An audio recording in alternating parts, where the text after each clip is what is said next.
তুমি জানো মেয়েটা তোমার উপর দুর্বল, আর তাই তুমি ইচ্ছে করি মেয়েটাকে অবহেলা করছো।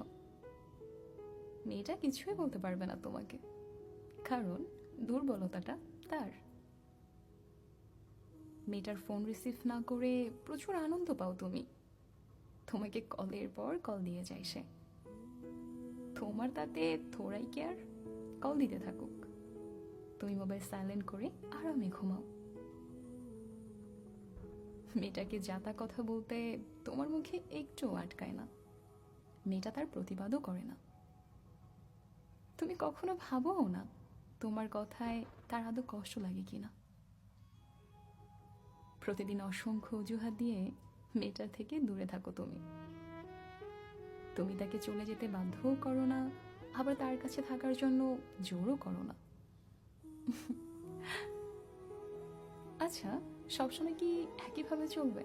হুম, মোটেই না। তোমার পিছে পড়ে থাকা মেয়েটাও একটা সময় বদলাবে। তোমাকে কল দিবে না আর।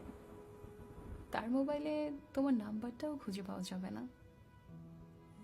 যাকে অসংখ্য অজুহাত দিয়ে দূরে রাখতে, মুখে যা আসতো তাই বলে দিতে, তাকে একটাবার হ্যালো বলার মতো সুযোগটাও পাবে না তুমি।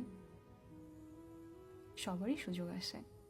তোমার সুযোগ ছিল মেয়েটাকে ভালোবেসে বেঁধে রাখার, আর মেয়েটার সুযোগ ছিল প্রচণ্ড রকমের কষ্ট থেকে বের হয়ে আসার। সুযোগটা সে কাজে লাগিয়েছে, তুমি পারোনি। দিন শেষে জিতটা কিন্তু তারই, আর তুমি জীবন নামক ফাঁকা মাঠে পড়ে থাকা এক হেরে যাওয়া প্লেয়ার।